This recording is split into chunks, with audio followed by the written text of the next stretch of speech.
Thanks for joining us tonight, everybody. My name is Gary Plagg, and I'm going to be your host, one of your hosts tonight. Thanks to our host location, the City of Newport News, for this evening's pitch contest, as well as the cities of Hampton, Poquoson, and Greater Williamsburg, which consists of the City of Williamsburg, James City County, and York County. Let's hit on some of the house rules for tonight. Number one, please refrain from using the group chat feature to make comments to everyone, especially while someone is pitching their business. It's distracting to the pitcher and the rest of the audience. Number two, if you want to use the chat feature to connect with a specific person, please go direct with that person who you want to connect with, and best to do it while there's not a pitch going on, especially theirs. And number three, thanks in advance for honoring those two requests that we keep things moving along in a comfortable and efficient way. We're eager to get started tonight. We have 11 pitchers tonight, and the top three will advance to the final event, which will be held on November 3rd. The reason we have 11 versus 10, which we normally have, is because at the last micro pitch, we had some technical difficulties, and we're honoring one person that was in that pitch contest with an opportunity to pitch tonight, since they didn't get to do it last time. As we go through, each pitcher gets 3 minutes to pitch their business, and then that'll be followed by a Q&A session with the judges. And the way the Q&A works is as follows. All three judges will ask their questions at the same time. It'll be one judge and then second judge and third judge. Do not answer the questions until the third judge has finished with their question, and be sure that you'll have 2 minutes then, and Tim will put 2 minutes on the clock, and you have 2 minutes to then answer those three questions. Be sure that you have a piece of paper, a pen, or a pencil or something, so you can write down those questions, in some way capture them, so that you're ready to go. And I'll help you remember just to wait till all three have asked their questions. And then turn over to Tim. Awesome. Thank you, Gary. Welcome, everybody, to our fourth and final micro pitch competition. I am going to go around and introduce our judges to you. And our first judge tonight is Erica McManus, which is really, really cool because it's a first for us here at Start Peninsula. Erica is a previous winner of Start Peninsula, and everything. I don't know if it's full circle. However, it's kind of full circle at the same time, because you've gone through all the motions that you needed to go through, learn the things that you need to learn. You started with 2 people when you pitched at Start Peninsula, and you're at how many now? 500 plus? Yep, 540. 540. So to go from 2 to 540 is really, really cool. We expect all of you to do the same. So Erica, thank you so much for your time and coming back as a judge. Next up, we have Carlton Campbell. Carlton is also a returning judge of Start Peninsula, and he is the technical program director at Anthem. So we thank you for joining us and coming back to Start Peninsula, and also a prior member of the Hampton Economic Development Authority. So thank you, Carlton. And rounding out our judges tonight, we have Zach Miller. Zach is the author of Anomaly. He is the other half of the Fervent 4 show, which airs every Thursday at 11 o'clock with myself. And he is the founder of Hatch. And for those that have been around the Start Peninsula a while, you'll know that Start Peninsula is here because Zach started something called Start Norfolk back in the day, and this was our version. So thank you, Zach, for your time and coming back and serving as a judge. So as Gary said, we're going to have our first 6 pitchers pitch tonight. Then we're going to take a 10-minute break, and then we'll return and have the last 5 pitchers pitch. And once that last pitcher is done, the judges are going to leave this group setting here. You're going to go into your own judges deliberation room. Behind the scenes, we have Gavin. He will send you the link. You'll do your deliberation. We'll talk amongst ourselves, and then we'll determine which are the final 3 businesses that advance tonight to go to November to round out the top 12 that are going to compete for the three $5,000 prizes on November 3rd. And we also have some other exciting information that we're going to get to while we're during that deliberation. And as a reminder to the pitchers, we know that you're nervous, so consider this a friendly reminder. I'm sure that we're going to talk about it again, and I may be guilty of myself, but you are going to want to unmute yourself when it is your time to pitch. Share your screen if you have slides. Once your pitch is done, stop sharing your screen. The judges will ask their questions in succession, so don't start to answer the question until all judges have gone. Once that last judge has asked the questions, and I will put 2 minutes on the clock, you'll have 2 minutes to answer those questions. And then once you are done, then you mute your mic and we'll wait the results. Sound good, everybody? Let's do it, Gary. Okay, let's get started. The order tonight that we have, we went through this with everybody before, but we'll just do it again really quick. Number 1 is ATS Power with Daniel Reese. 2, Rain Commons with Stephen Guglielmo. 3rd is Albert Brooks. 4th is True Rep with Rick Kensky. 5th is Global Branding Agency with Chris Burton. And 6th, before the break, is Elite Culinary Staffing with Jermaine Booth. So we'll see if Daniel is ready to go. Daniel, you're ready to go?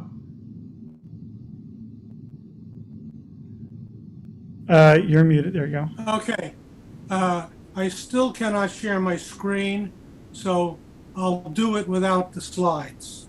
Okay, the show is yours. Okay. Excuse me.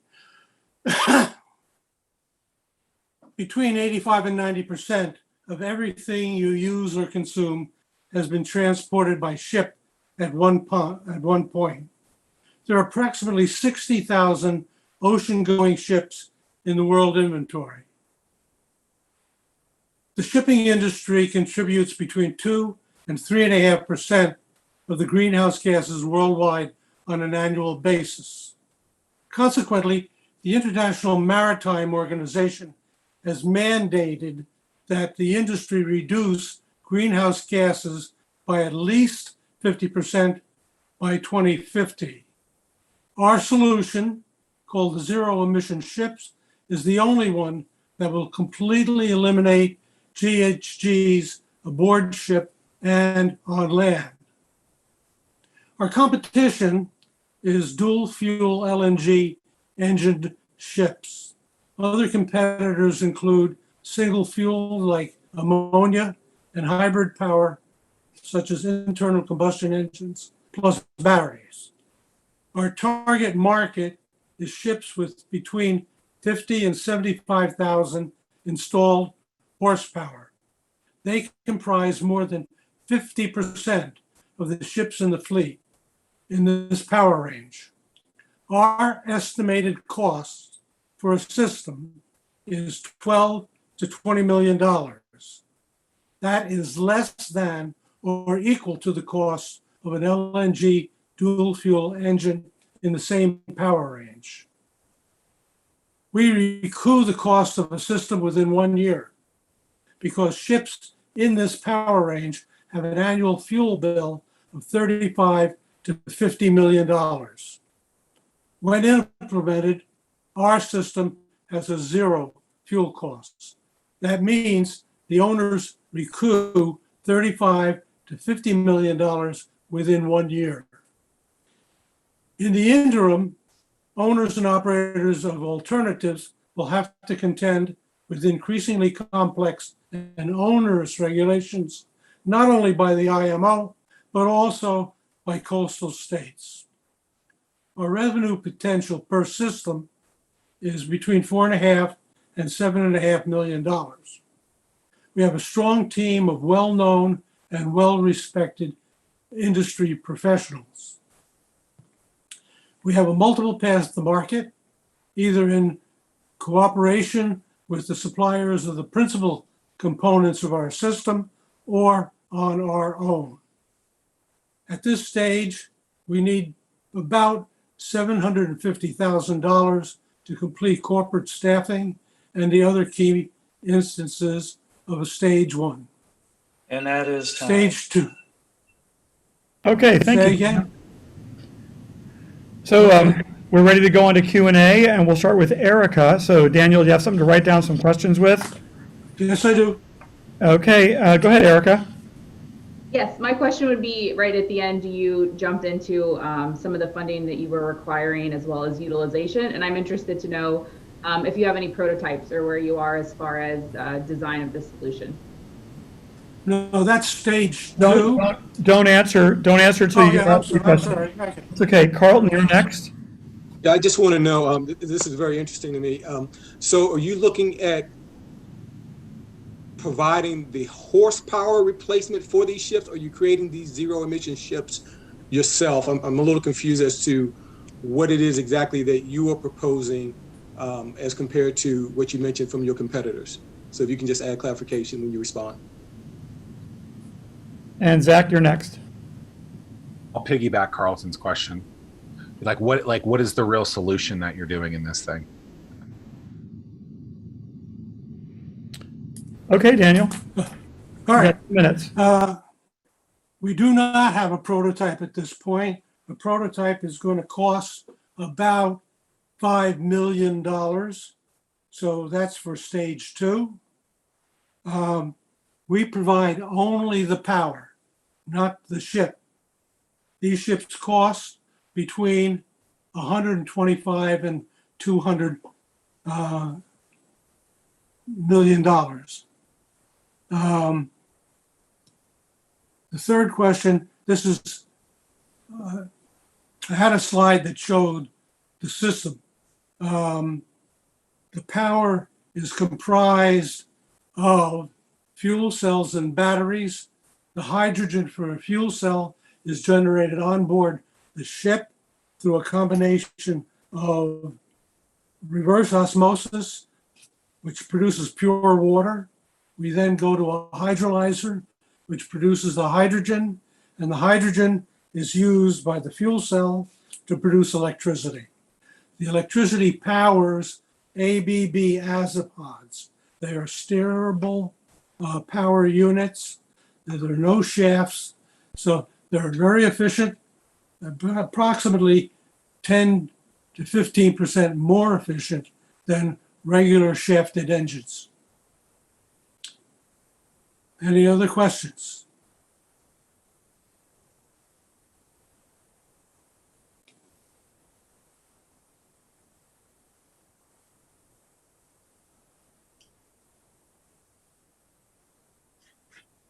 Were we on time, Tim?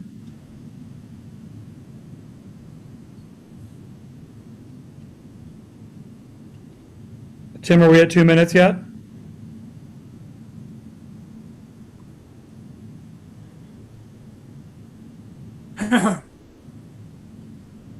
Okay,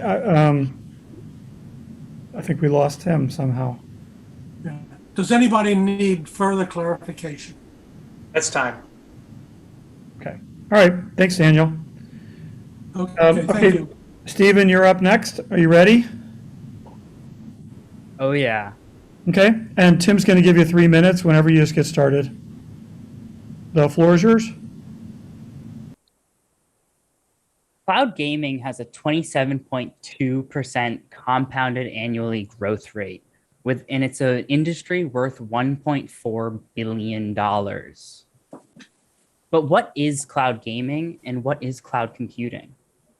In its most simplest form, it's receiving outputs, like graphics, like your computer screen, and sending inputs, like your mouse and keyboard and microphone, and sending it to a network of data centers with ultra low latency round trip speeds. My name is Stephen Guglielmo, and let me introduce to you the Salvis ecosystem. Built on blockchain technology and tokenized to incentivize users to help run the network, Salvis brings easy to access cloud computing to streamers and anyone that wants to do anything with 3D graphics or rendering or graphic design or anything. It takes 2 computers and puts one of those computers in the cloud, and streamers will benefit and naturally become a super user. We eliminate the barrier to enter the market the streaming market with a subscription model. And we're going to have alpha testing in Norfolk and beta testing in Miami and LA. We're going to use search, mail, and content delivery streaming platforms to get the word out. And ultimately, our service offerings is Salvis, a cloud computing application, and edge cloud computing hosting called the Salvis ecosystem. That's putting physical servers in locations. Our competition is shadow.io, and we have a deployment schedule for 7 major locations in the United States and 1 in Spain. After 3 to 5 years, we're going to fulfill the status of tier 1 internet service provider, and we're going to start passing internet free of charge. And finally, we have a working non-blockchain prototype lab up and running.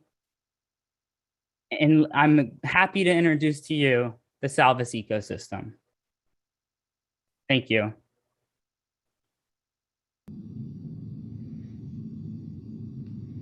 Okay, thanks. If you want to unshare your screen, that would be great. Yeah.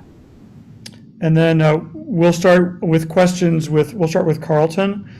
And Stephen, whenever you're ready to write some things down, you ready? I am ready. Okay, Carlton, we'll start with you. And again, Stephen, don't answer until all 3 judges have asked you questions. Okay, thanks for the presentation, Stephen. I just have 2 questions. You mentioned this was a cloud gaming platform, and I thought you said this was built on the blockchain. If so, what blockchain platform are you using? And is this just going to provide the infrastructure for these games, or are you targeting any specific types of games for the use of your cloud services? That's all I have. Okay, Zach?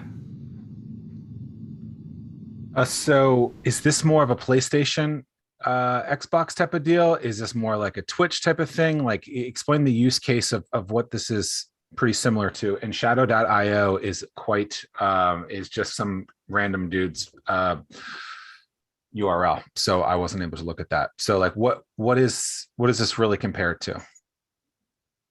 And Erica? Sure. I'm interested in knowing a little bit more about your target market. So is this a B2B model? Is it B2C? Is it both at scale? A little bit more insight on that would be awesome. Thank you.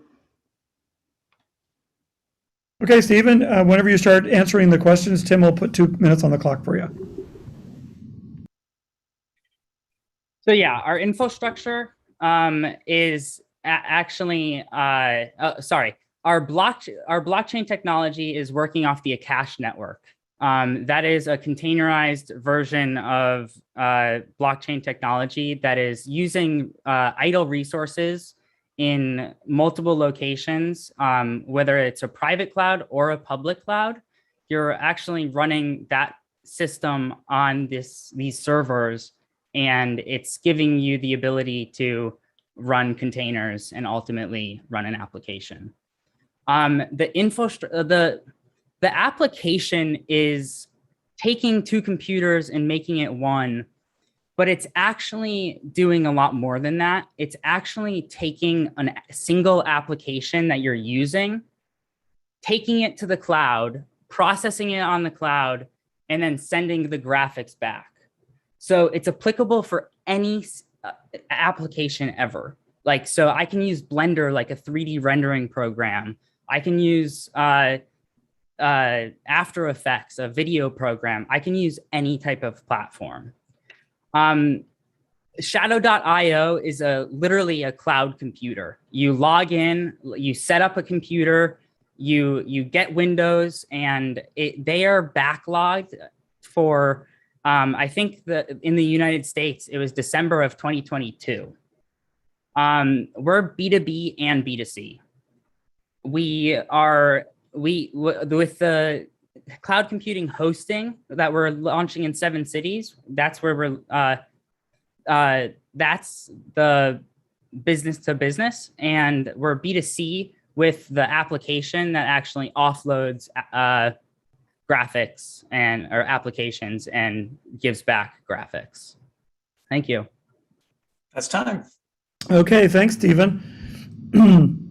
All right, next up is Albert. Are you ready? I am, thank you. Albert Brooks, the show is yours. All right, appreciate it. As truisms go, it's right up there with death and taxes. We're all getting older, every one of us. Unfortunately, with getting older comes the realization we cannot do everything for ourselves forever. In fact, 70% of Americans will need some form of long-term care in their lifetimes. This care will take many forms, healthcare being the most obvious, but the home will need cleaning and maintenance, and there is, of course, personal care and activities of daily living, bathing, eating, and toileting. Solutions exist for all these forms of care, even if family members are not able to help, because these are easily defined. They fit neatly into a customer or in a company's service offering, and the solutions are easily understood. If you have a new pain, you call the doctor. If you need help getting dressed, the home health aide comes by every morning. Need the laundry done? The maid comes Friday. But what about the more prosaic needs that don't fit in these boxes, or a company's business model, or in a 9-to-5 schedule made weeks in advance? What if the elder needed someone to pull something out of their storage unit, to set up an iPad to video chat with the grandkids, or just check in on them to make sure they're okay and getting the care they need? My name is Albert Brooks, and my company, Care Concierge, fills these gaps in services, in scheduling, and in oversight. We are not a healthcare provider. We are not traditional caregivers. We are not housekeepers. So what do we do? Practically anything else that requires a trusted, capable person to be with your elder for a short period of time. Depending on the service level selected, a care concierge can visit the elder periodically in person, either at previously arranged times or unexpectedly, depending on the purpose of the trip. Complete a brief non-medical evaluation of the elder's well-being and their surroundings. Contact family members with any concerns and answer questions they may have. They can act as a liaison between family and service providers to confirm expectations and completion, or just run errands, even with just a few hours notice. Though we are confident our flexible services can be used in a wide range of situations, we're targeting the 23% of families whose elders are living on their own or in care facilities and are more than an hour away from the family members. We'll focus on communities with higher concentrations of assisted living facilities and the older demographics. We will be service provider agnostic to reassure elders and family members that we work for them and not the community or the retirement community, the doctor, or their other vendors. Our population is growing older, increasing demand for our services for the foreseeable future. This business can expand to any geography with sufficient concentrations of older folks and is easily scalable. As we acquire customers and observe their needs, I'm confident this business will expand into and possibly spin off additional service offerings, such as consulting and advocacy services for families and even institutions.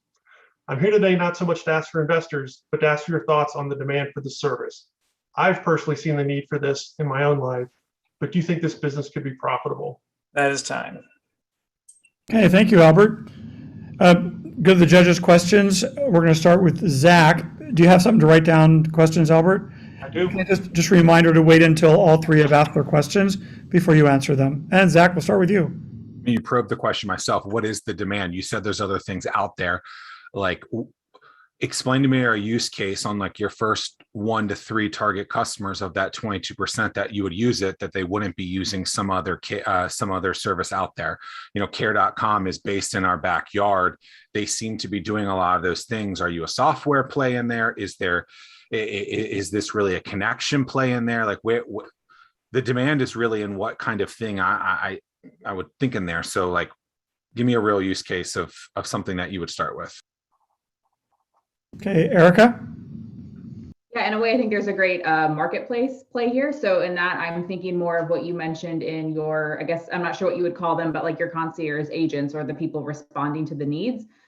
You mentioned brief medical evaluation. So are these people who have medical backgrounds? Will that be a requirement? And kind of follow on to that is there training required? Like, will you need to be training your concierge agents in order to respond in, you know, the way that you expect the service to be delivered? And Carlton. Yeah, but I think it's a great concept, and I appreciate how you targeted your audience in the distance for them. My question is, how do you anticipate getting paid? Are you registering with the federal or state government agencies to participate in programs associated with them, like Medicare or other systems like that, or are you going to be connected through some other local resources, city, state, whatever that you'll pair your work with, or with whom you'll pair your work. Thank you for those questions. Those are great because they kind of are outside the scope of what I was expecting. As far as Zach's question and the demand, I can run through, there's 23 million families in the United States that have elders that are needing care, but live more than an hour away from their primary or only caregiver. So it's a sizable market. As far as how it competes with care.com and those sorts of services, this is for all those services that the care.coms of the world don't provide. As I mentioned, that you have the healthcare providers and you have the personal care providers, which I think is primarily what care.com provides, and the housekeeper cares. This is more of an on-demand or more of an oversight role, that this is the person you can call to keep those other folks honest, to make sure that they are showing up. Another use case might be, I got a weird text from my mother and I don't live there and I need someone to go and just make sure she's alive, or to try and understand exactly what it is going on over there. And we would be that trusted partner that, because we have a pre-existing relationship with you, we have our vetted concierges, that person would visit the house and let them know, hey, grandma, everything okay? We got the text, what does that mean? Regarding Erica's question, I may have misspoke. We would provide a non-medical evaluation. Essentially, just, is everything in order at the house? We are not healthcare providers. We're not trying to take on that liability anyway, but we are there to make sure that grandma is there, she's conscious, she seems okay, she can answer questions. At this time. Okay. Okay, thank you very much, Albert. And next up is Rick Kensky with True Rep. Rick, are you ready?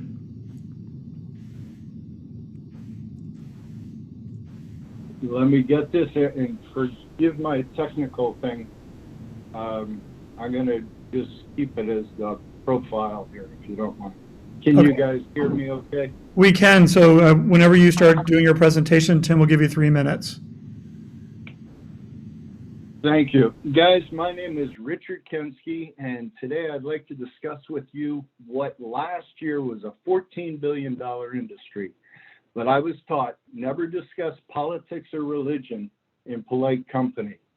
If you could be so kind to forgive my ill-mannered ways, I'd like to talk with you about running political campaigns and my startup business called True Rep.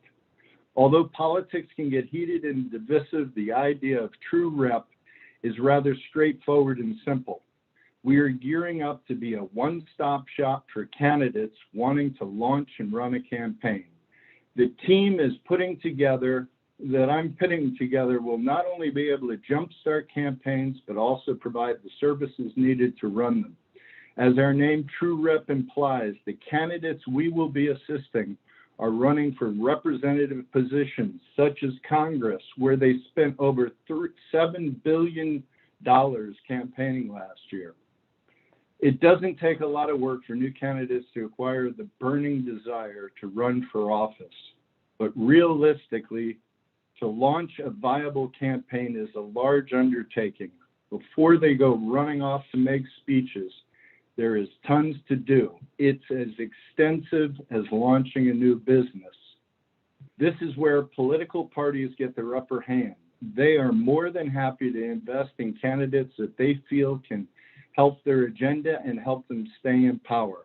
This is the first of two big problems which True Rep solves. Without the help of True Rep, many candidates acquiesce and become a party franchise. The second big problem is the influence of big money and powerful lobbyists in politics. Whether for right or wrong reasons, we've all heard in the last year's chants to drain the swamp and needing to take back our government. People across the country are feeling they're not being represented.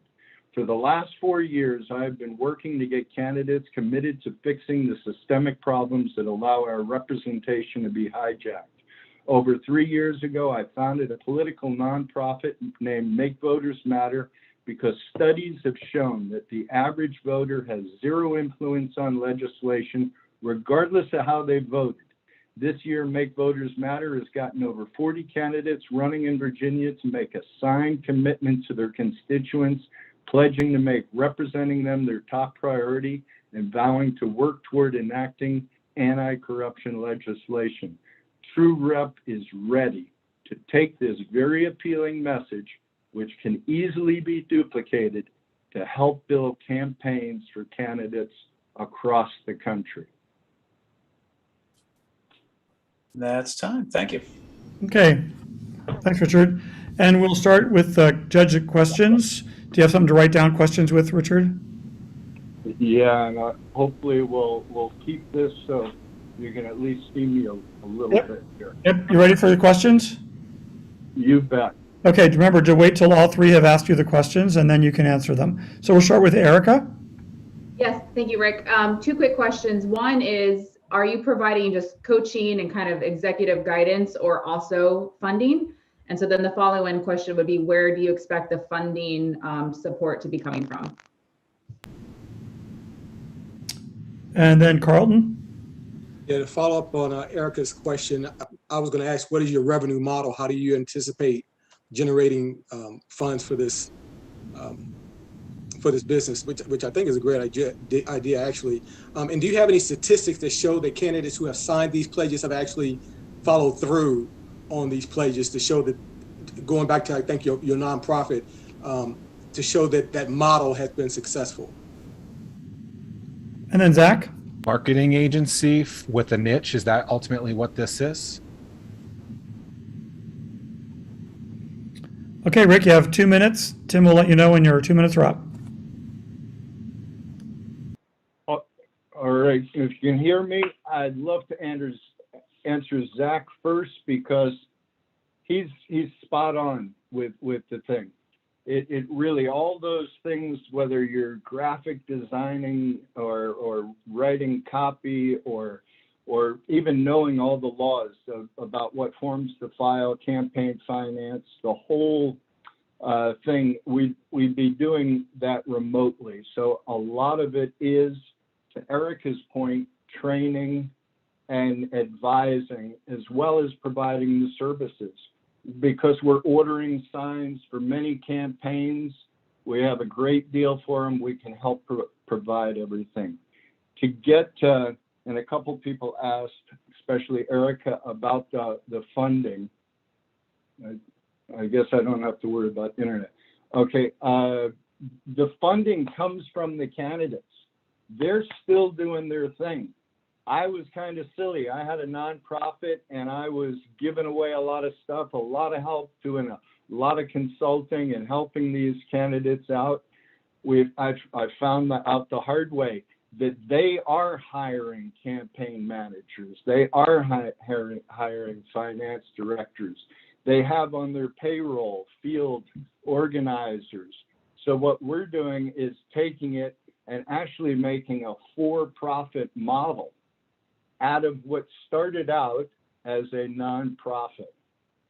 And the fact is, we can actually help them run better campaigns, look better, and that makes it so much easier with that kind of training to get more support and be able to get more donations given to their campaign.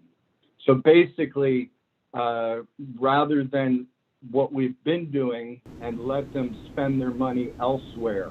And that's 2 minutes. We can do it all the time. That is time. Thank you. Thanks, Rick. You're welcome. Okay, next up is Global Branding Agency with Chris Burton. Chris, are you ready?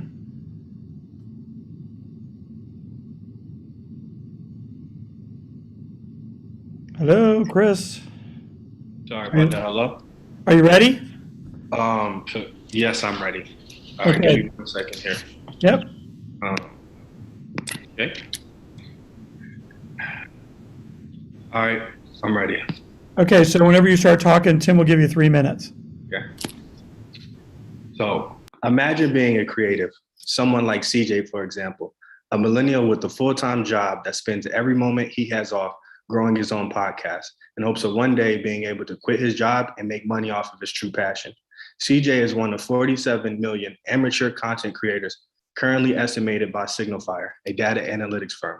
CJ's platform of choice is YouTube, where he and 12 million other creators have managed to grow a community base of 100 to 10,000 subscribers. He hasn't been able to monetize much from his videos, but figures if he starts an apparel brand that represents his podcast, maybe at least 100 of his subscribers would support. I mean, at $30 a piece, that's $3,000. Unfortunately for CJ and most other individuals who desire to start an apparel brand, the process of manufacturing private label goods and developing a garment from scratch can be a true headache.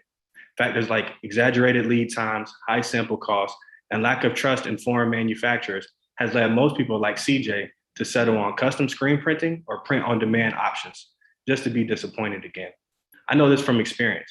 As a custom screen printer for over 5 years that specialized in developing apparel brands for independent creatives, my customers and I have been consistently underserved by traditional wholesale companies that focus primarily on manufacturing cheap, generic apparel targeted towards large corporations.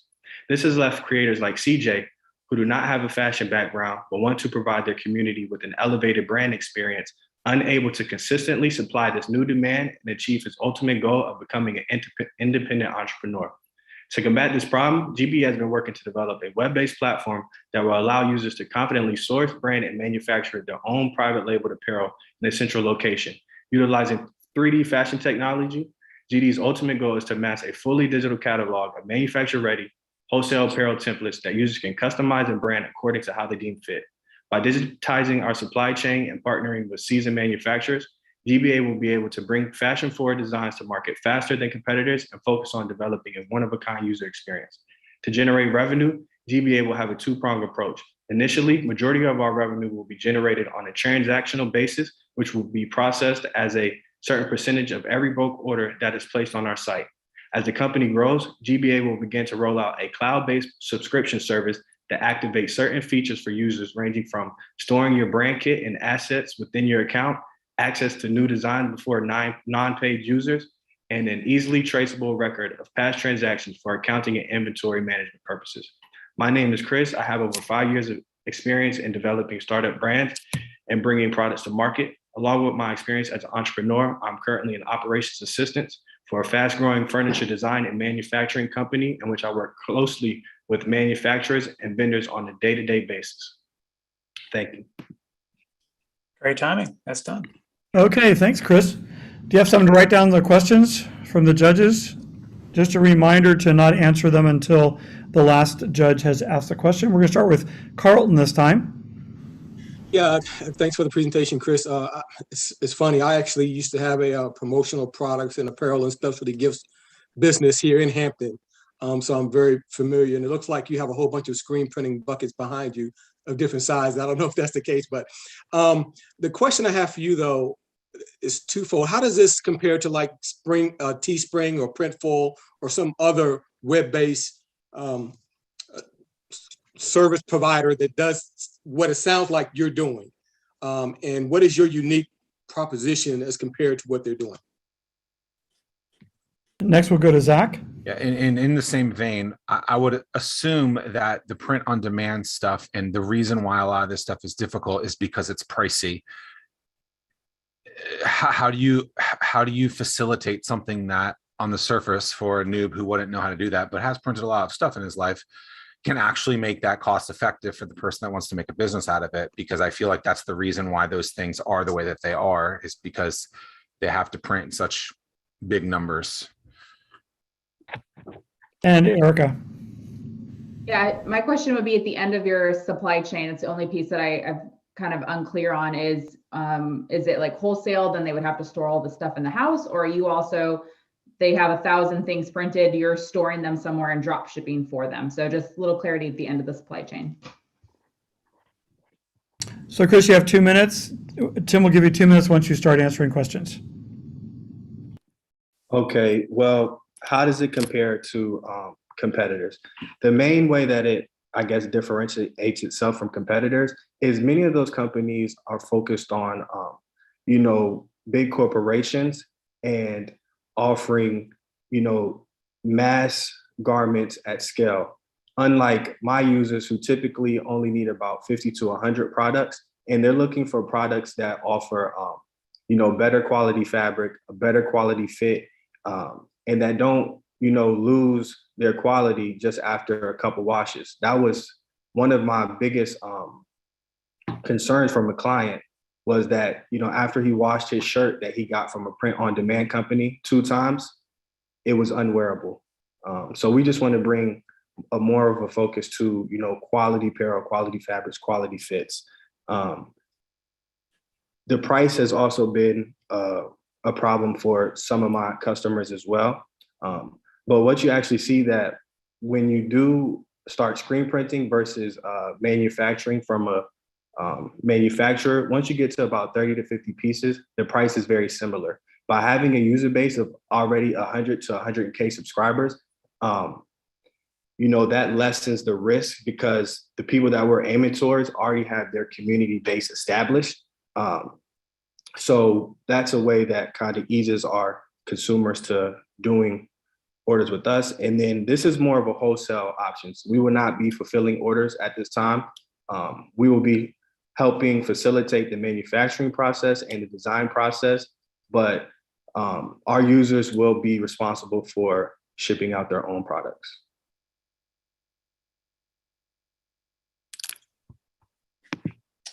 Cool. That's time. Okay, thanks very much. Next up is Elite Culinary Staffing with Jermaine Booth. Jermaine, are you ready? Yes, Okay, are you sharing a screen or are you just going to speak? I'm just speaking. Okay, whenever you're ready, Tim will put 3 minutes on the clock for you. All right. Imagine with me, if you will, you're leading a team. You're in the heat of battle. The opposition is pressing. You just lost 3 team members, and the morale of the other team members are beginning to decline. As sweat drips from your brow and burns your eyes, you think to yourself, I have to motivate my team. I have to stay focused. But you also think to yourself, wow, I wish that I had someone to help me get through this. Now, you may think I'm describing combat or at least a heated sporting event. But what I'm actually describing is what chefs, restaurant leaders, and owners go through every day. And that's why I created Elite Staff Mobile. I'm Jermaine Booth, with over 20 years as a culinary professional and 8 years of operating a food service focused staffing company. I know firsthand the challenges with meeting the labor demands of the food service industry. And with Elite Staff Mobile, we've created a mobile and web-based direct staffing platform where employers can directly connect with and hire temporary, event, and possibly permanent staff. Using the scenario that I just provided, the chef or the manager would simply go into the app. They would place the details needed, date, time, any skills required. And then any of our registered employees would receive a notification if they met the qualifications listed for the job, and they can accept or decline. And then the owner or the chef could receive the staffing they need to get through the shift. The employees, they create a profile. They will list their education, their experiences, their skills, their travel preferences, and their availability. And then also, as they complete jobs, employers will be prompted to give them a rating, and this rating will be viewed on their profile by other employers. The employers, they can post to our app. They have 2 options. One option is to purchase credits for one-time usage, and then the second option is they could register for one of our subscription models. And our subscription models are a fraction of the cost of your regular job posting sites. Now, we all know, well, if you're familiar with the food service industry, we know high turnover rate is something that's not unfamiliar. However, with the recent pandemic and the aftermath, those staffing issues have been magnified. So I urge you guys to select Elite Staff Mobile, and let's begin to support the industry that serves the world. We have recently received our final our final update from the developer. Okay, and that's time. All Thank right, you very much. And you got something to write down some questions? I certainly do. Just a reminder to wait till all the judges ask the questions and then you can answer them. We're going to start with Zach this time. You look familiar. Do we know each other? That's part one. Zach, I said the same thing when I logged in. There you go. A lot of people know me. That's a little different, maybe. Okay, so it seems like in this world, in restaurant world, the people who want to be working are absolutely working. It's other people that they're having a hard time fulfilling that. So can you explain to me how the app actually is going to facilitate the people from the restaurant perspective so that they can actually pull in people that it seems like don't want to work? Again, it seems like people don't want to be working is the issue, not necessarily the people who are working because they are working. So work with me on that one. Okay, next, Erica. Yep, I am interested in knowing a little bit about the employment model. Are you as Elite Staffing employing them as W-2s? Are they 1099 contractors responsible for their own taxation? Interested on that. And then also if you have any use cases, success stories, users to date. And Carlton. Yeah, just again, talking about the staffing issue, a couple things. What separates your staffing platform from that of other staffing platforms? And to Zach's point earlier, with all the staffing shortages, I'm just trying to understand, how do you plan to really deal with the staffing when, as Zach mentions, those that want to work are working versus those who don't want to work, even if they have the experience? And lastly, what do you plan to charge for your subscription services? Since you said it was cheaper, I'm curious about that. Okay, great. I'll get started. I'm kind of going to go backwards. I'm going to start with Erica first because hers may be the quickest to answer. So Elite Culinary Staffing, that's separate. That's my staffing agency. The Elite Staff Mobile is a mobile app. So the payment for that will be handled directly between the employer and the employee. So whether that's a 1099, which probably what it will be, unless they're hired as a permanent employee. So to answer the question as it relates to the staffing. So I'm very familiar with this industry. We work a lot of hours. Sometimes we feel that we're underpaid. With this app, especially as it relates to staffing, usually when you contact a staffing company, they charge bill rates and all of those things. This app removes that. So therefore, the users or the employees can actually charge a premium, so to speak, when they use the app. Now, what we're going to go after, you have a lot of people that want to get into the industry, but may not be able to commit full time. You have students that work, you have career switchers that want to get into the industry, but can't leave their career. You have people that want to work part-time, and this app would allow them to do that. It also creates flexibility to where you can create your own schedule. You can decide what job you choose. And then also, we talked about I did talk about students and the flexibility of the schedule. And I think I answered everyone. And this is a different platform because this with the staffing, this is not a job posting or a staffing agency. This is direct. You don't post a job and wait for someone to respond. You actually, if I was looking for a chef, I would actually be talking directly to the chef. And I hope I answered everyone's question. If I didn't, I think we have a couple of seconds. What was your subscription cost? Thank you. Oh, that was the one I forgot. Subscription cost. We have 3 tiers. For $19.99 is 3 postings. The one that we prefer is the Elite one. That's 10 postings a month for $35. And then we have unlimited postings for $75. And we're also working on a corporate subscription. Okay, we're at 2 minutes there. So thanks very much. Okay, so now we are ready for our 10-minute break. And up first after the break is Tamika with Kitech Windshield Protector. And so we'll see you all at 7:02 Eastern Time. So we'll see you in 10 minutes.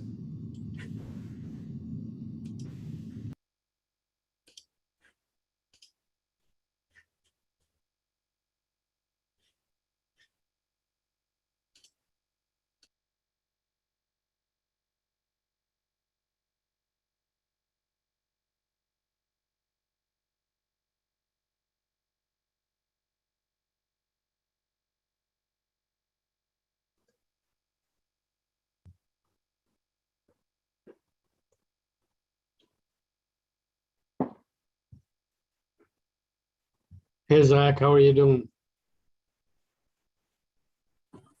What's up, Nick? Yeah, it was good, Nick. How are you, buddy? Good, good. Well, good to see you, Chris. Good to see you, Zach. Yeah, I would prefer to see you somewhere else besides across from me.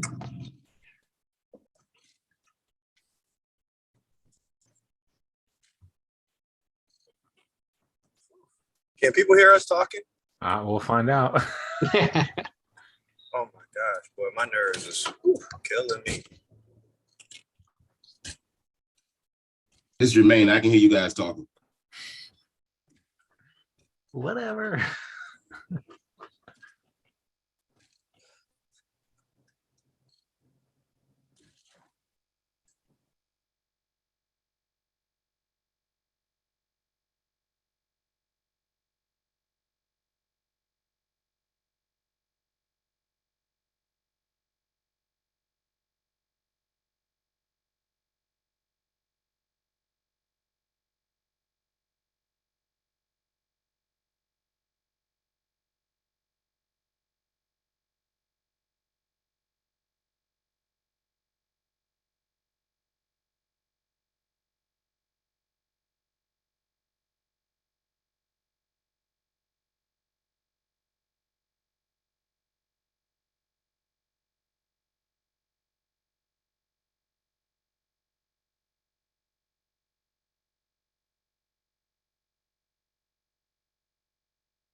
Okay, welcome back, everybody. It's 7:02. We have all of our judges. We have Carlton, we have Erica, we have Zach, and do we have Tamika? You ready? Okay, Tamika, the show, if you want to share your screen, the show is yours. Tim will give you 3 minutes. All right.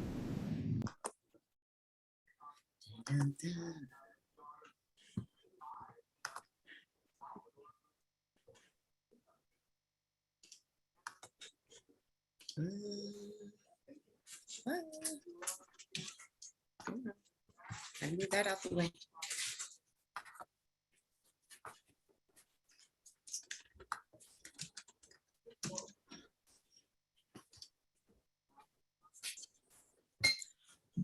I'm here today to present to you Kitech Windshield Protector. You're in your vehicle and it's a nice, beautiful day. You could be on your way to work, an appointment, or out with the family, and pop, you look up and there's a crack in your windshield. This all can be avoided with the use of our Kitech Windshield Protector. It protects your windshield from shatters, chips, and cracks, saves you time, saves you money, and it helps in protecting our environment and ecosystem. And it functions like a phone screen protector. 13 to 14 million windshields get replaced each year. We all know that there's no easy resolution when it comes to replacing or repairing our windshield. We find ourselves paying out of pocket to repair or replace it, some multiple times for one vehicle. Most windshields are non-recyclable, which harms our environment because most windshields go into landfills. Kitech Windshield Protector. Kitech came up with a windshield protector for automobiles that's sustainable, durable,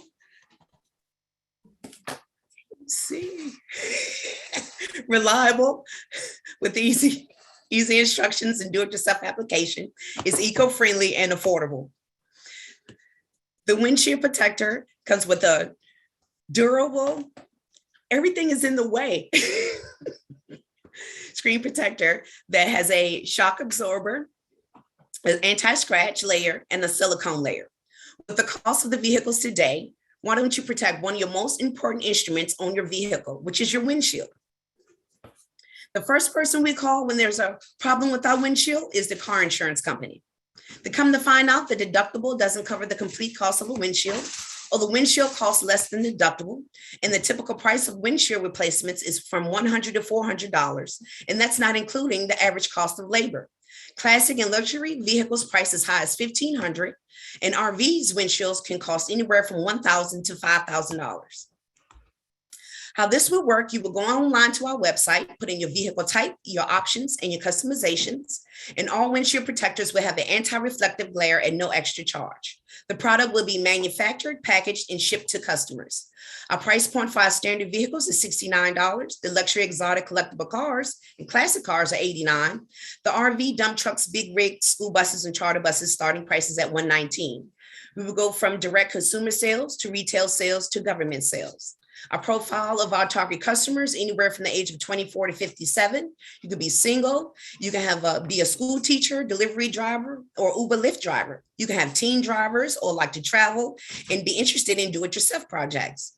The number of potential customers is 3 million. The amount they're willing to spend is $69, and our relevant market size is 209 million.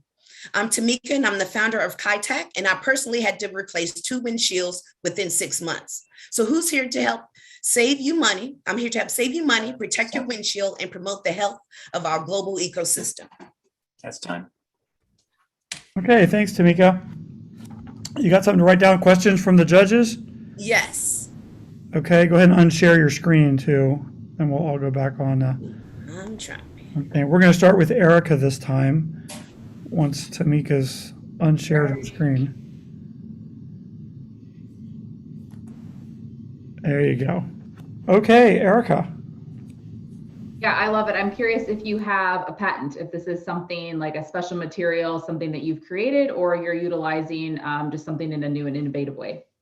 Yes, I have. Don't answer until you get all the questions first. Next we'll go to Carlton. Yep, that actually was going to be one of my questions. Is this your product? Is it licensed or is it a franchise? And then the second question is, how does this compare to products like Shatter X, which is a wipe-on liquid silica designed to protect windshields from chips and cracks? And then Zach. Will it pass inspection? That's a big one. Part one. Part two is a screen protector on your cellular device. When it gets crappy, you go buy another one. Is that the solution here or something else? Question mark. Okay, Tamika, you got 2 minutes. Yes, so the information is patent pending, and the liquid that you apply on the windshield, it can be washed off with rain and even washed off when you wash your car. And it takes much excessive physical labor in order to get that liquid on your windshield. So it can be, and we don't know how many layers that you will need for this liquid to protect your windshield. And with the protector, is made exactly like that, Zach. It's removable. You can remove it to get your car inspected. You can replace it at any time that you like.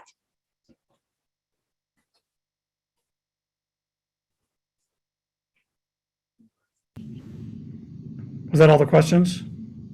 May I ask more if we have time? If you have time, I don't know. Yep, you got a minute. You guys can chime in. I'm sure I can think of something.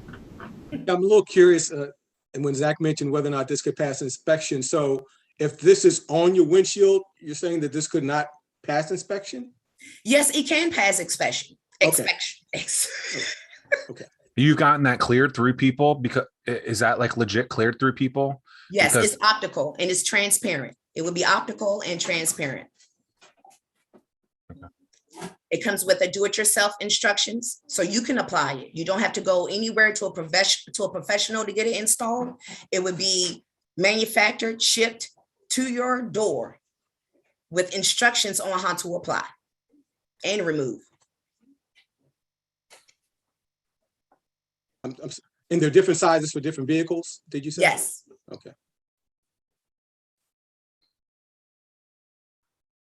Cool. That's time. Okay. Thanks, Tamika. All right, next we're going on to David Gonzalez Medrano with Companion. Are you ready, David? All right, Gary, let's do this. Okay. All right.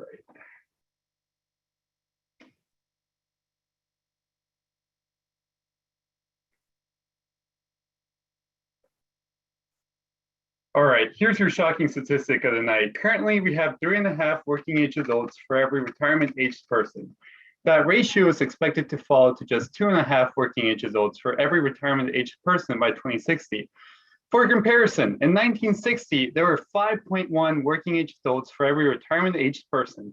America is aging, and there's not enough people having kids to have a healthy age distribution. What's the problem? Aging is hard. Retirement homes are expensive and becoming more cost prohibitive. Living alone can exacerbate health problems. Rising life expectancies and shortages of available spaces in nursing homes and healthcare workers restrict the majority of our population to aging at home. Freedoms are lost, trivial tasks become more complex, and day-to-day life becomes more dangerous with no surveillance.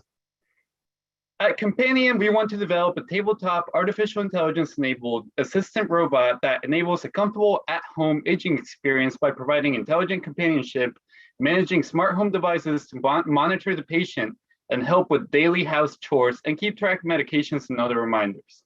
How do we plan on doing this? We're going to develop this product with an interdisciplinary engineering team to deal with the software side of things for natural language processing and Internet of Things security. Hardware-wise, we're going to need to build an aesthetically pleasing robot to enhance our user experience. And legally, we'll need to be compliant with current government regulations. Most importantly, HIPAA compliance. According to the most recent US Census, there are over 74 million seniors in the United States. 16 million of those are living alone. If we can obtain just 2% of that available market, we're looking at a possible 320,000 possible customers. Now, Now, we're not the first to market in this space. LIQ, a tech company, already developed something similar to what we are proposing. It's like an iPad with a robotic interface to interact and play brain-developing games. We want to out-business our competition rather than making a slightly better product. The key here is we want to build a subscription-based service marketed to insurance providers. This way, we can address the challenges of marketing to the senior population by using the insurance company's network and can bring the cost down for subscription down by having it subsidized by insurance policies. Less risk of a senior in retirement getting injured, lower premiums, better for everyone. Our market research that we've done so far gave us some insight on pain points that seniors experience in their aging at home experience. And that includes keeping track of medications, reducing loneliness, and lack of mobility. Current status of our company, my colleague Baha and I are in the development stage of the startup. We are two PhD candidates at the University of Pennsylvania, and we recently just got accepted to an accelerator for our venture. And I'll open the floor up for questions now. Okay, if you want to go ahead and unshare your screen for the questions, and we'll start with Carlton this time. Be sure, just a reminder to not answer until everybody's asked everything. So Carlton? Yeah, David, so I'm a little confused about what this product does, because you mentioned AI and the Internet of Things and having connectivity and being able to communicate directly with the person. I understand that aspect. I'm just really trying to understand what is really unique about this product. And you also mentioned, you know, if somebody has problems with mobility, how does this help that person with mobility if this is going to be strictly an internet-based product, unless I'm missing something? Okay, Zach? Are you guys Rocky IV fans? Question mark. And also, I forgot my next point because I tried making a joke. Oh man, Erica, ask yours and I'll come back. Sure. Two quick questions. One, similar to Carlton's, just like the demonstration of this. Is it something that sits on a tabletop? Is it an actual robot? Is it just a SaaS play? Second question is, seniors are not known to be early adopters of technology. So from a marketing adoption play, what would be your strategy to be sure that this gets in the hands of seniors and that they utilize it as you intend? Yeah, and I guess at that price point, $1,200 is $1,200 plus the robot. Is your customer a very, you know, not necessarily technically savvy customer, but I mean, are they a wealthy customer that's willing to pay that kind of coin at the end of their life?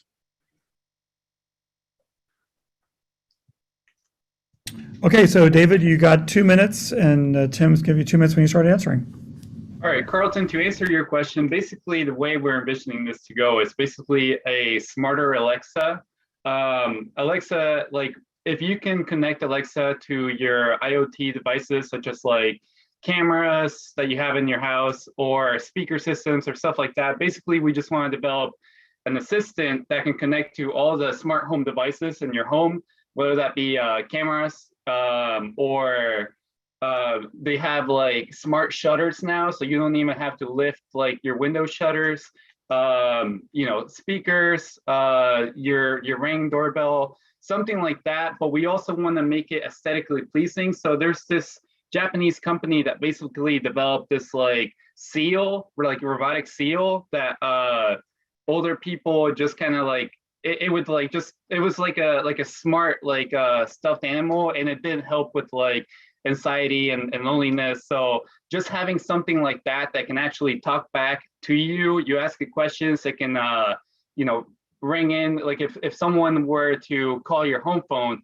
it goes to that AI, you know, assistant and tells you, hey, your daughter's calling you, or this and that, and has conversations with you.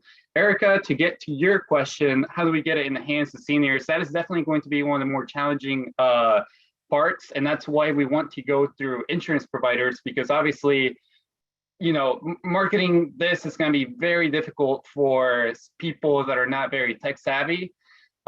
We think going through the insurance providers and going through that route of advertising it as something that might help their customer base would be the, you know, the way to get around that. In terms of like the cost, well, when you compare it to the cost of a retirement home, which is multiple thousands of dollars per month, or having like an at-home nurse, which is, you know, they charge $100 hourly easily. It's definitely, you know, it is pricey, but it's not.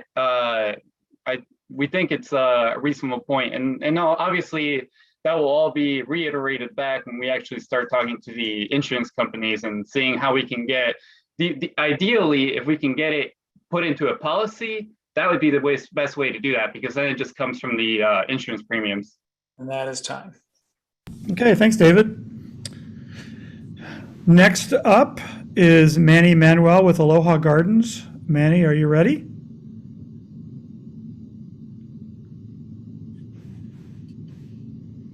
Hello, Manny. Manny Manuel, going once. Here's the one that Here we you have. are. Okay, awesome. You ready to go?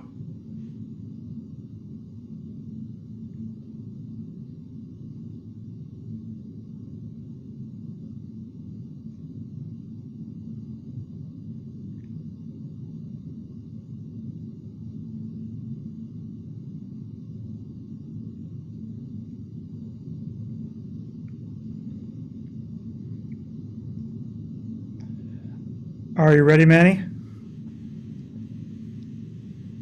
We can't hear you. You have another window that's open. Is that one that one shows it's muted? I can ask to unmute you. Are you on your phone as well?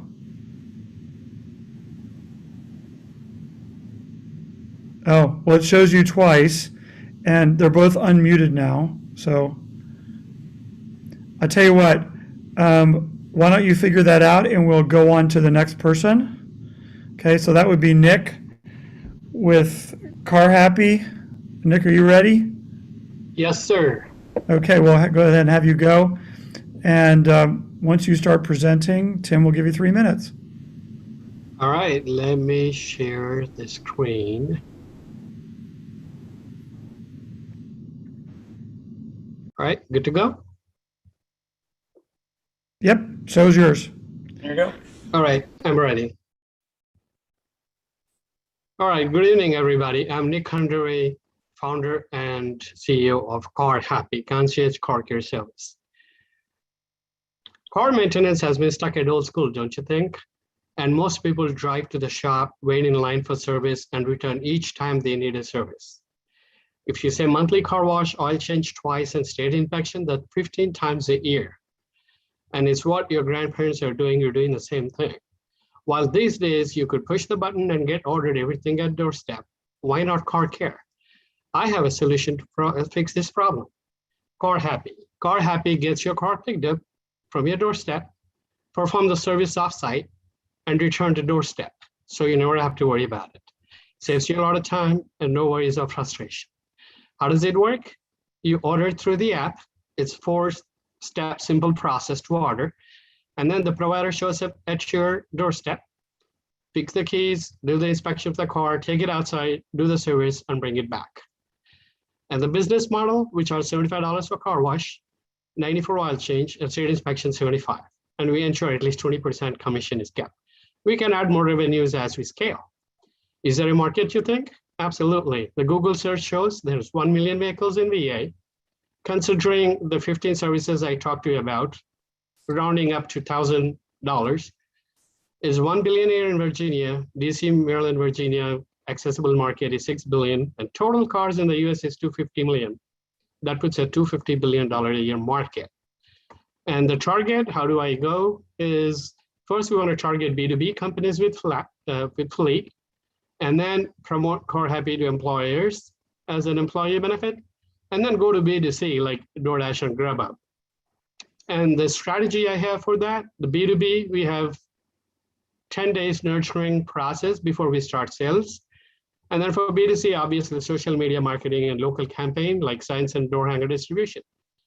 Traction, were we able to sell any? Yes, since 2019, U-Haul has been our customer due to COVID, and it impacted business. We were shut down for a year. We just started last month.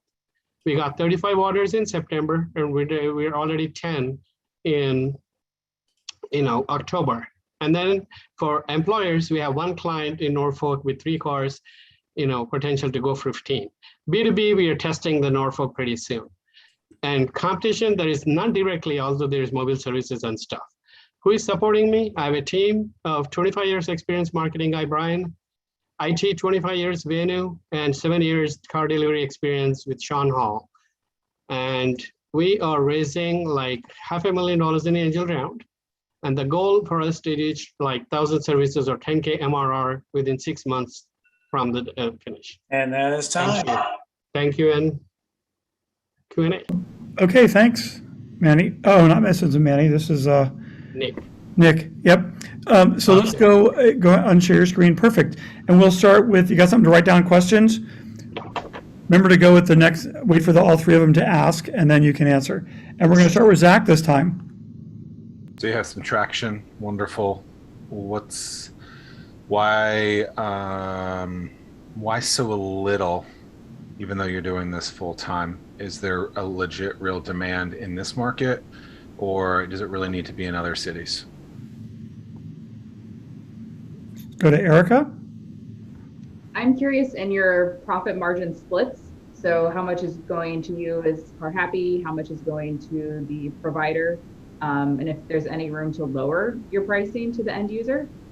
And then final question is just pandemic proof. You're back in business. What happens if business shuts again? That's a big question. Is this something that with the right protocol, the right kind of strategy behind it could maintain through a pandemic? And Carlton.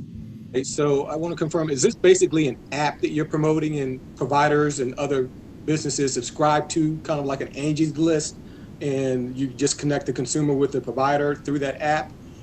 How would this compare to mobile providers? If you're doing this yourself, how is this comparing to other mobile providers of those that'll come by and do your car or some other service that you need? And you had 32,500 in sales listed there. I just want to confirm that's how much you've earned over the past 2 months, I think was the range you gave. Okay, Nick, you have 2 minutes.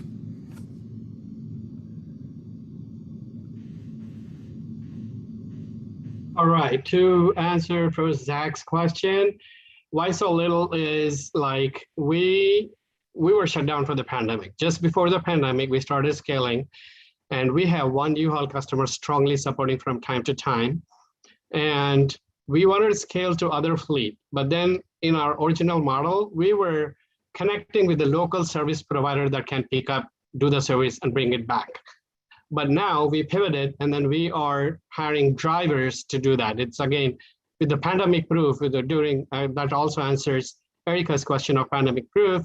The original model was connecting with the local service provider. Since during the pandemic, everything was shut down, we are doing the deliveries ourselves, meaning hiring the drivers. So why there is a still demand, like U-Haul, we were only doing Northern Virginia, western part. Now U-Haul in Norfolk started giving. And then we have one client from WPI in Startup Studios. And while we are doing this, there is very limited we could do. It's extremely hard to hire drivers now. So that's a thing. And to answer Carlton, your question, ours was a platform as a service connecting service providers and in the user. But now we're going like DoorDash and Grubhub model, like hiring drivers and giving them to you so they can pick up and drop off. And we also want to make sure we're doing profit sharing because it takes 2 hours and an average to complete like the driving time and service. And with the $40 and then, with the oil change for $90, we still keep $20 for each service. With U-Haul though, we get $145 each service. So we're saving like significantly about $140 and 100 is what we're spending. So there is definitely a marketing gig that we need to run. B2C is what we're going to try, and then we all validated all models. That's time. Thank you. Okay, thanks very much, Nick. Thank you. Manny, are you ready? We still can't hear you.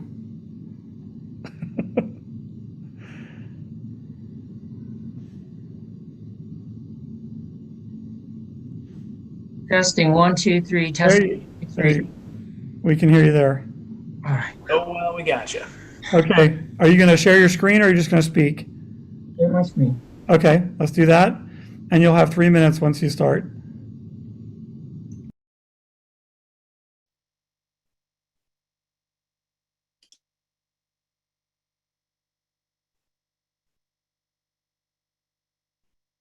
Do you see my screen? We do not.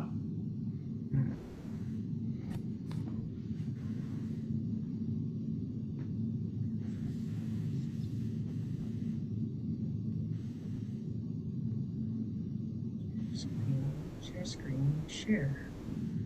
There you go. Okay. Out. Okay, you see my screen? Yes, go ahead. Can you hear me? Yes, go ahead. Aloha. This journey starts with my son and wife saying, Dad, let's build a koi pond. So from that, it went from hobby to, wow, I think I have a garden. Aloha Gardens came to birth in 2017. I want to focus on that plant. That plant is a taro plant similar to the elephant ear. The Hawaiians call this plant kalo, taro kalo, same plant, and we eat this food. We eat this plant. We make lau lau. So if you've been to a luau, this is the main course. The problem is getting that leaf to the mainland islanders, those who live here in the mainland. Our competition are those Hawaiian taro farmers who ship that leaves to the mainland, and it's very costly. Hi, my name's Manny Manuel. I am the owner and founder of Aloha Gardens based in Hampton, Virginia. So let's focus on this product. This plant is precious, and like gold, we now call this product our own Kalo Gold. The problem was getting these leaves and ship them from Hawaii to the mainland, those who are Hawaiian and islanders from the Pacific, and it's just too expensive, very costly. So we have an opportunity. Let's grow the leaves and feed the people. Our solution was to cultivate the leaves and figure out a way to get to these leaves to the people. So I tore up my front yard. Literally, I said, okay, let's go for it. So in 2018, we started growing. By 2020, I figured out how to grow this tropical plant here in Virginia, in Hampton. I have taro plants in the back, on the side, and on the front yard. My neighbors think I'm crazy. Look what it looks like today. Taro leaves everywhere. We got to get these leaves to the people. Let's go ahead and figure out a distribution channel and a packaging strategy. So he said, let's see if Facebook works. It worked. So let's create a website. It worked. We sold lots of kalo. We sold it. So we have an event called Kalo by the Bundle. We've been to different cities like Jacksonville, North Carolina. In 2019, we went to 2 cities. In 2020, we went to 4 cities. In 2021, we went to 9 cities. They're buying the product. We can feed the people. All right, distribution strategy underway. Take the fresh leaves to the people. We have an event called the Taro Harvest. Here's the people from 2019 who came and picked up their leaves themselves. In 2021, we had a bigger event with t-shirts. All right, here's our crew that did the taro harvesting. Our sales have gone up from $600. Let's see if we can sell it in 2019, 2020, $2,200. This year, $5,000 raised in 3 months of distribution, and we have projections of 2022, $10,000. We have a calendar. We have so many great pictures. This is our team. All this happened in the last year and a half. Oh my gosh, we have a mission. Let's go ahead and feed the people, perpetuate the culture, then use the money to educate the future with college scholarships. So this is what they are. Together. Is that time, Tim? Yes, it is. Okay. All right, thanks, Manny. And you want to unshare your screen so we can see everybody. And got something to write down some questions for you? Ready. Okay, we're going to start with Erica this time. I've spent some time in Honolulu, so huge fan of taro, and also the donuts, the purple taro donuts. If you've never had one of those, go to Honolulu. It'll change your life. So my question is, I love the concept of urban farming. That's definitely what you're tapping into here. You keyed in on the taking, it took some trial and effort to get it to grow. So what education surrounds, like you're distributing the plants, you're getting them to people, but what's kind of that continuity of education in order to get them to grow? Okay, Carlton next. Yeah, to piggyback off of Erica's question, what other areas have you tested this taro leaf or plant, and how well has it been able to grow in these other areas? And to her point also, were there any special care requirements, and how much do you charge per bundle? And Zach? Can you ship them around the distribution aspect of that? Like, does someone have to, do you have to go do an event to have someone pick it up? Or can you get these, what sound like wonderful donuts in the making leaves? It sounds great. And if you can turn these into apple fritters, I'll be there. Okay, Manny, you got 2 minutes. Okay, thank you very much for having me on. Erica, education. You take the little plant, you grow it, we're selling it, we're distributing it, and that is going to go, that's phase one, feed the people. Phase two takes us to perpetuating the culture so that we can have a Polynesian center who will generate funds to help us into take this phase three. Phase three is to generate the monies to have college scholarships from those funds to bring people from the islands to Virginia to get a college education. Carlton, we've tested this. We have secrets. We cannot, a lot of people ask us, what do you do to grow the plant, especially the winter? I can't tell anybody. NDA, non-disclosure of agreement. I don't have any education in this. It's trial and error. Does it grow? What? And you listen to the plant to tell it too much water, not enough water, too much sun, not enough sun. So we have figured out the science to grow much of this. I am now looking for property to go anywhere from 5 acres to 50,000 acres down in the Pongo area. I need help to get that land. Shipping, distribution. We take our plants directly to the Hawaiians and Polynesian people by going to the cities. We deliver direct to them. That creates a perpetuation of the culture so that it connects the Hawaiians and the Polynesian people. So when they come to a specific site, like L&L Hawaiian Barbecue at Chesapeake, we did a delivery. We had 40 bundles delivered and people from Hawaiian Islands were meeting each other saying, wow, hey, bro, what island you from? And they connect. That's part of our atmosphere of what we're doing. Perfect. Done. That is time. Okay, thanks, Manny. All right, we are at the end of our pitching because I don't think the one person that was listed on the list has shown up. Derek Scott. Is Derek here in the mix? Don't see him. So that's the last pitch. So Tim, you want to give us directions on what happens next? Yes. To the judges, you should have received an email or something in direct message through chat. You will leave this Zoom webinar. You will go to the link that was provided to you, which is your judges deliberation room. You'll be joined by Dan Gerard and Gavin. You all will leave and come up with your decisions on who will advance. And the rest of us will hang tight. We'll talk amongst ourselves. I have a few things that I'm going to go over, and I'm also going to launch a poll to see who all was your choice as your favorite.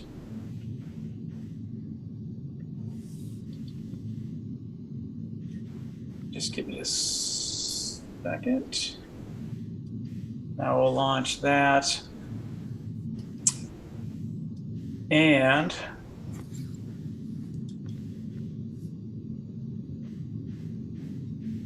while all that is happening, all the judges gone?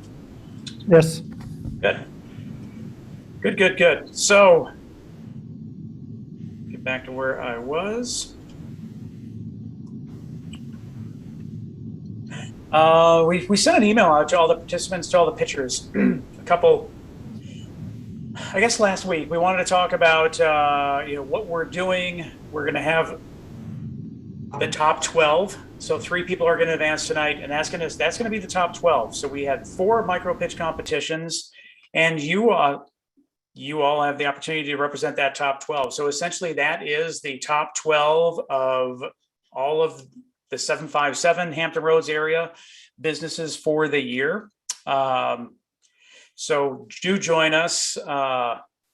Win, lose. There is no loser unless you give up, but join us on November 3rd for that final pitch event. We will put the link into chat. We could not do this without the sponsors that we have. Newport News is our host sponsor this year. Before COVID, we would rotate between Newport News, Hampton, and Greater Williamsburg. This year, Hampton is the host sponsor. So thank you so much to Newport News, to Hampton, Poquoson, York County, James City County, and the city of Williamsburg. They are the ones that are putting up the prize money and making sure that we have an opportunity to do this. So thank you to them. I mean, this is something that to have all the localities work together and make this happen is just something that just doesn't happen as much as it should. So we are leading the way in doing that. So thank you to the localities. As we're doing this, one of the things that's really, really neat is more and more sponsors continue to jump on board. It's fascinating to me to see that because all of this has been virtual, just the word of Start Peninsula continues to spread. This is for 757 area businesses, but we continue to get applications literally from all around the world from different entrepreneurs that continue to find us. And it's really, really neat to see how this has grown, and we continue to grow year after year. And part of that, we continue to gain sponsors, and a great sponsor that we've had for some time is Patent Portfolio Builders. And Mike Loving is in the audience, and it was about a month ago that he approached us, and he said, Tim, we love what's going on down in Hampton Roads. We want to give back. We want to get involved. But we understand that not everybody is going to need a patent. So we want to give back in a way that would benefit everyone. And they didn't necessarily want to just add to the $5,000 of prize money, but they wanted to sweeten the pot. And so Mike asked us to put our heads together and start thinking about some ideas. And so that's what we did. If for those that have been with Start Peninsula for the last few years, you may remember about 3 years, actually it was almost 3 years ago. Next month will be 3 years ago. We had Jason Calacanis join us from San Francisco. And for those that don't know who Jason is, he's arguably the best angel investor in our time. He was our keynote speaker. We had 7 companies pitch to him. He had made offers to 5 of those companies to make an investment. And it was a really, really great night. He taught us so much. He took all the founders out for food and drinks afterwards. And we stayed in contact with Jason from that time. And so Jason has his own launch accelerator. And one of the things in his quest to become one of those members of the Mount Rushmore of angel investors, he continues to build his programming out with the launch accelerator. And part of that, he had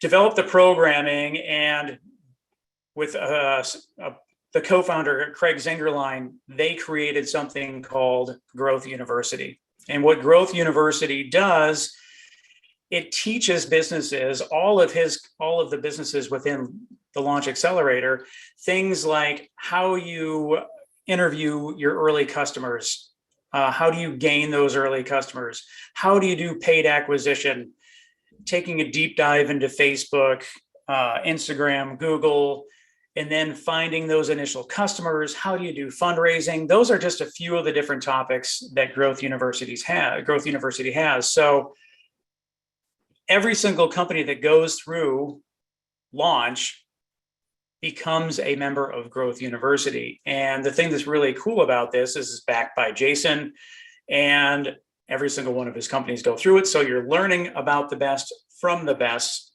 I reached out to Craig, and to make a long story short, thanks to Patent Portfolio Builders, they put up the money, and the three winners that also received the $5,000 that are named in November, you all, part of that prize package, you all will get a seat in Growth University. And that is a really, really, I mean, I am just super excited about this opportunity for those three winners, because not only are you going to learn the things that you need to learn, but you're now in ties with other businesses that are going to be growing in ways that are going to be the next household names. You're in Jason's pipeline in terms of the companies that he's looking to invest in. One of the things that the pandemic has done is that it made the world even smaller than it is already. Whereas before you would go on road trips to raise money and do face-to-face interviews. Now all of these interviews as companies raise money and try to grow, all that stuff is done over Zoom, and they can do all this stuff virtually. So the big announcement tonight is that the part of the prize package is you will get a seat in Growth University and learn from the best. And super great opportunity. So thankful to Patent Portfolio Builders, to really want to do the right thing for the entrepreneurs in this area.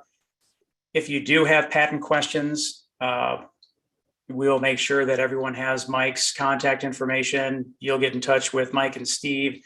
They'll help anybody along that process. They are really in it for the right reasons, so we can't thank Patent Portfolio Builders enough for that.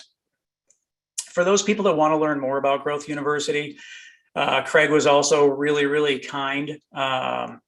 They have Mastering Growth program that is going to be starting on October 16th. I'm sorry, October 12th.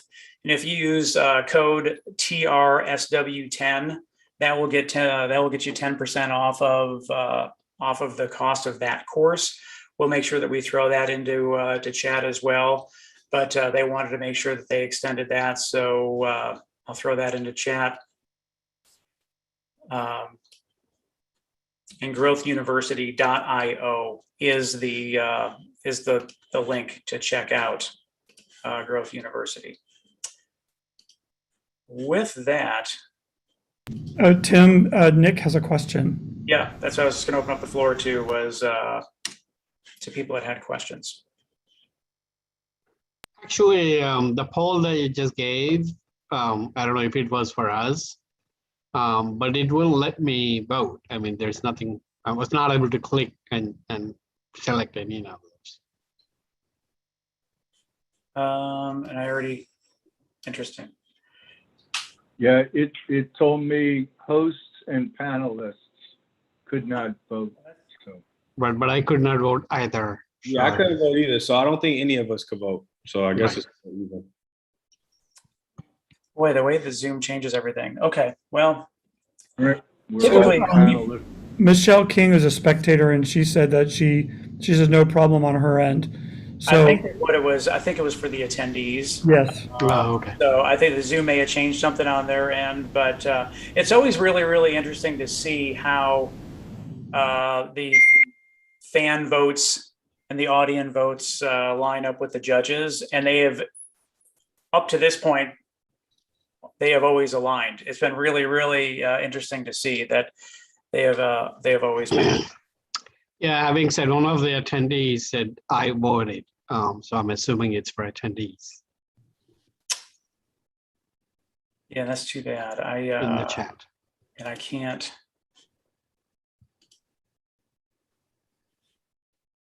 Relaunch. See, if I relaunch it, it's gonna clear everything. So. I mean, I think we know who most of us would have voted for. We all going one of our own companies, so yeah. But seriously, you all definitely join us on November 3rd. And when I had mentioned that about win or lose, I can't stress enough the fact that the only people that lose are the people that give up, and the people that become upset or something happened and then they don't continue to pursue. their business. I mean, time after time, founder after founder, company after company, it's the people that continue to get after it, keep on doing the work. Those are the ones that are the most successful. We all know that at the end of the day, $5,000 isn't going to be enough to make your business successful. It's going to take a whole lot more work than that. It's going to take many years. I mean, the grind never ends. And so it's the companies that are going to continue to achieve that success that are going to find that success. So take advantage of the community that we have built. Reach out to one another, help each other grow. This is what it's all about, and we'll continue to do that. Tim, there's a shout out from Mike Loving for all the not the spectators, but the folks that pitched tonight, I believe. So all of you, be sure you look in the chat there.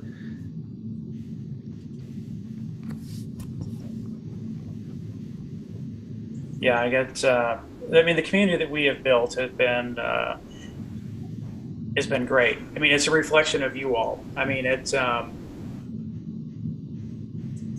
I know it sounds really, really cliche, but I am really thankful that I'm not a judge. Working with so many of you and doing the pitch perfects and all of that. I mean, it's just it's not an easy task.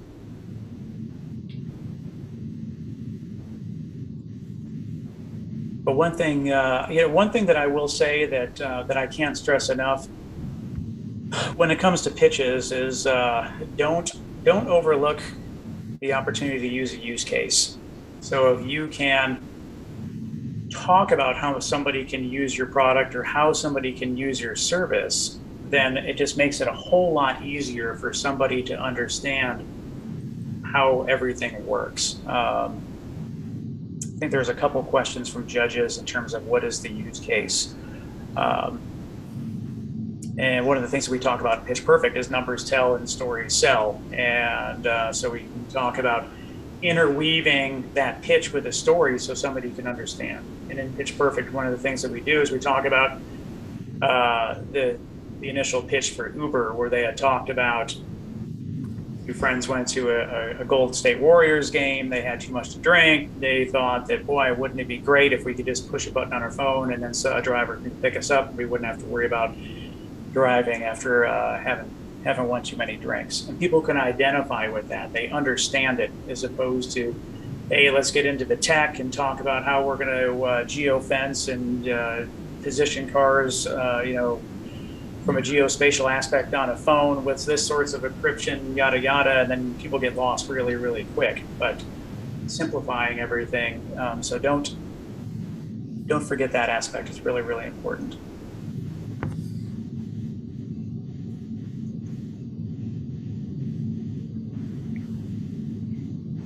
Also, just a thought from an observation, which after it started, I couldn't really say anything because it would disadvantage the people that went earlier. But whenever you have these kind of things where there's a Q&A session and you don't use all your Q&A time, nothing says that you can't go back and talk about something you might have left out in your pitch. Instead of just sitting with dead air time, if you think, oh, shoot, I missed this, I left this one thing out, I could have gone, let me mention that in the Q&A. And you answer your questions in maybe a minute and 15 seconds. You know, those are the questions the judges had. And then say, another thing I'd like to just to bring up is that this, and you could explain something a little bit more, and then you're taking full advantage of all of your time. So just a thought as you all move on to these, and even when you move on to the final one, if you're one of the three, to know that there's going to be a similar kind of Q&A thing, and think about how I can use my time most effectively. And people are coming back. The judges are coming back? Judges are coming back. Wow. There's Erica, Zach, looking happy as ever. Hi, Mom. All right, and everybody from the panelists and judges standpoint, please hang on. We'll do a screenshot group picture once the winners are announced.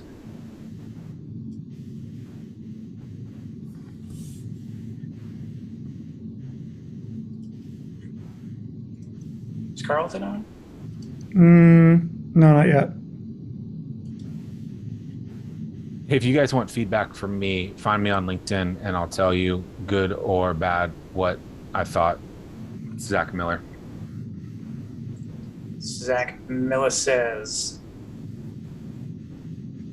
Always.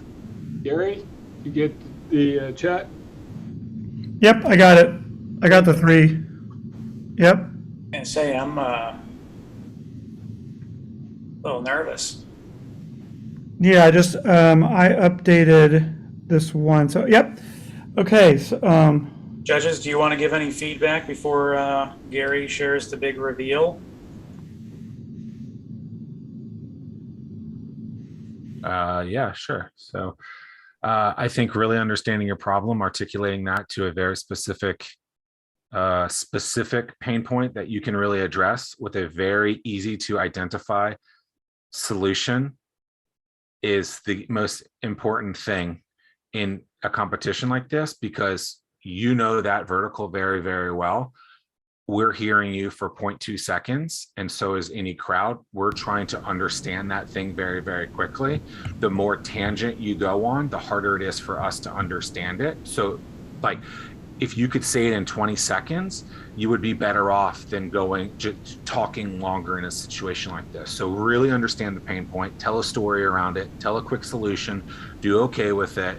And even if your performance was subpar, according to Gary, right, who's the greatest performer of all time, it would be better for us to articulate and understand what you were actually saying. So you don't have to be gregarious in these kind of scenarios. Just really understanding and pinpointing, I think, is always the challenge with events like this. So that's what I would say, and that's why Erica historically is a top 3 performer at Start Peninsula of all time, because she said it very, very quickly, got to the point, showed it, and was done. Yeah, I would just say you're here, right? You've already taken a step. You had an idea and you're executing on it. So whether you leave tonight in the top 3 or not, you've charted a path that most people don't take. And kudos, because it's nerve-wracking. It's nerve-wracking virtually. Hopefully in the future you can do one in person. That's even worse. But you get better over time too. So really take Zach up. I'm happy to do the same on whatever you can learn from this event. Because each time you get feedback, whether it feels good or not, it's really somebody like, we're here because we care. We're here because we care about entrepreneurs and the journey. Like, take those little pieces of feedback and decide where you can layer those in and where you can improve the next time. Yeah, and I would just first commend everyone for your presentations tonight. And I would just encourage you all to, and maybe some of you have done this because some were more polished than others, but just practice these before other people, and just really try, particularly those that will be critical, right? Because you do want people that will be objective and be able to provide you good, honest feedback and not just support the cause because it's someone that really wants you to succeed. Just keep iterating, keep getting better. And I think many of you will accomplish your goals, but thank you for your presentation tonight. Awesome.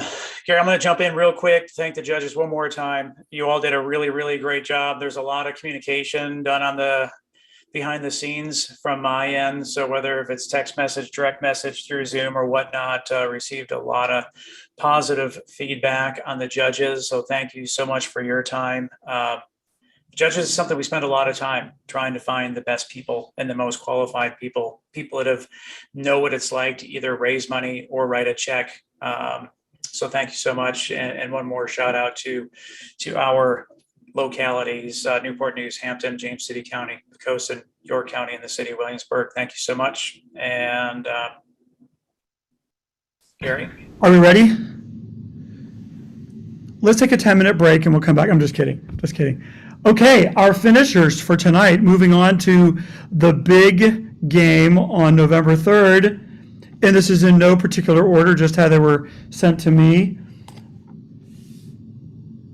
Albert Brooks and Care Concierge. Rick Kensky and True Rep.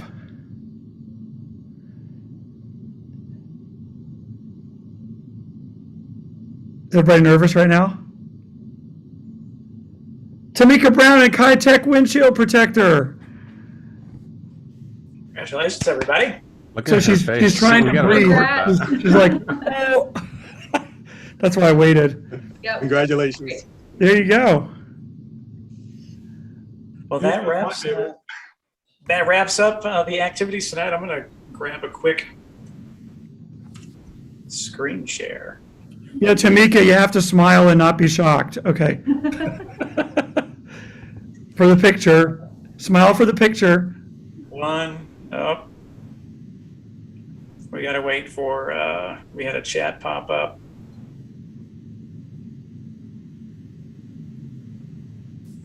Needs to go away. Go away.